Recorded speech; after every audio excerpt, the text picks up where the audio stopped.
जय श्री कृष्णा, जय श्री राम। आज मैं फिर अपने कुटी पर हूँ।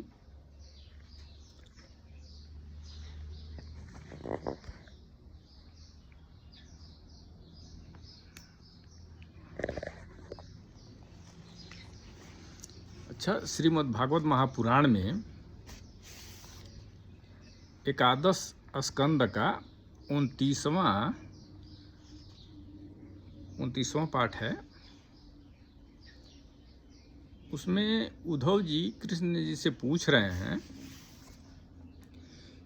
कि जो अपना मन बस में नहीं कर सका है उसके लिए आपकी बतलाई हुई इस योग साधना को तो मैं बहुत ही कठिन समझता हूँ। अतः अब आप कोई ऐसा सरल और सुगम साधन बतलाइए जिससे मनुष्य अनायास ही परम पद प्राप्त कर ले। कमल नयन, आप जानते ही हैं कि अधिकांश योगी जब अपने मन को एकाग्र करने लगते हैं तब वे बार बार चेष्टा करने पर भी सफल न होने के कारण हार मान लेते हैं और उसे बस में न कर पाने के कारण दुखी हो जाते हैं। तो आप कोई ऐसा उपाय बताइए कि जिससे आपका भक्त अनायास से ही मोक्ष को प्राप्त कर ले या आपका स्वरूप प्राप्त कर ले। तो वही श्री कृष्ण जी कह रहे हैं कि प्रिय उद्धव, अब मैं तुम्हें अपने उन मंगलमय भागवत धर्मों का उपदेश करता हूँ जिनका श्रद्धापूर्वक आचरण करके मनुष्य संसार रूप दुर्जय मृत्यु को अनायास ही जीत लेता है। उद्धव जी, मेरे भक्त को चाहिए कि अपने सारे कर्म मेरे लिए ही करें और धीरे धीरे उनको करते समय मेरे स्मरण का अभ्यास बढ़ाएं। कुछ ही दिनों में उनके मन और चित्त मुझ में समर्पित हो जाएंगे। उसके मन और आत्मा मेरे धर्मों में रम जाएंगे। मेरे भक्त साधु जन जिन पवित्र स्थानों में निवास करते हों उन्हीं में रहें और देवता, असुर अथवा मनुष्यों में जो मेरे अनन्य भक्त हों उनके आचरणों का अनुसरण करें।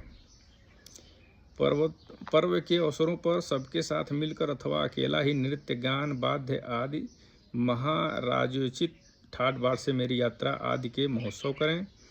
शुद्धांतकरण पुरुष आकाश के समान बाहर और भीतर परिपूर्ण एवं आवरण शून्य मुझ परमात्मा को ही समस्त प्राणियों और अपने हृदय में स्थित देखें।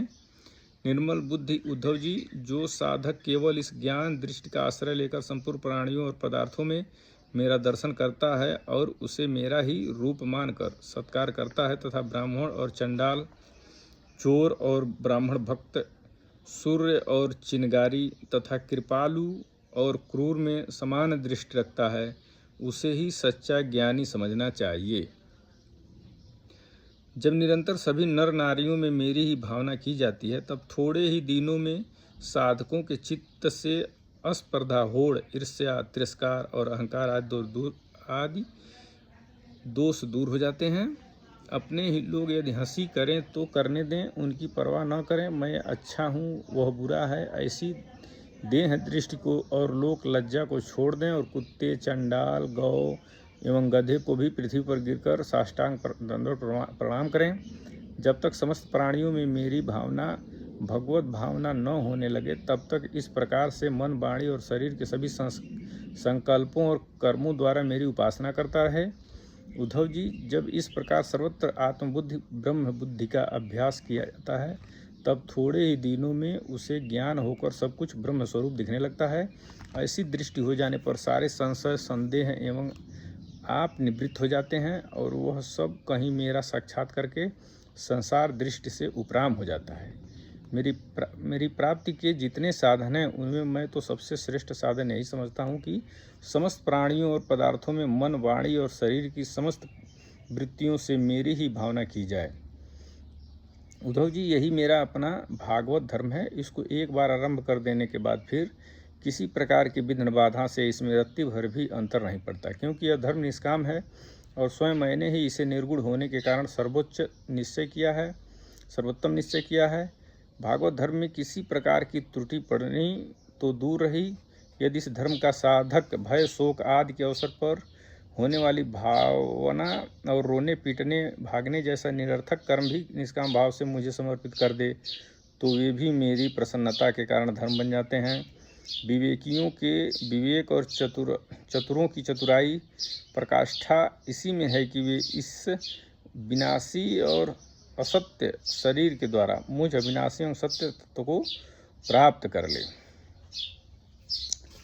भगवान कह रहे हैं, उद्धव जी जब कहे हैं कोई सरल प्रक्रिया बताइए कि जिससे आदमी आपका मोक्ष प्राप्त कर ले, आपका स्वरूप प्राप्त कर ले।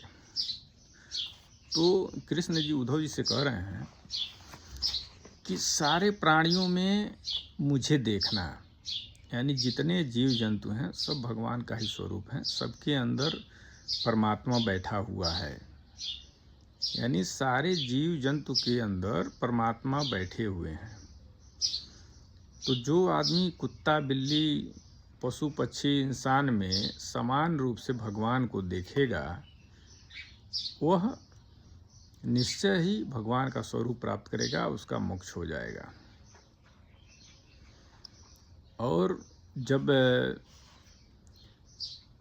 उत्सव आते हैं भगवान का, तो उसमें कीर्तन वगैरह कहवाना चाहिए, भगवान का पूजा पाठ करना चाहिए, थोड़ा नाच गाना करना चाहिए उसमें। तो ये सब मानो धूमधाम से उनका त्यौहार मनाना चाहिए, भगवान कह रहे हैं। और सारे प्राणियों में उनका ही स्वरूप देखना चाहिए, जिससे मोक्ष की प्राप्ति हो जाएगी। जय श्री कृष्णा, जय श्री राम।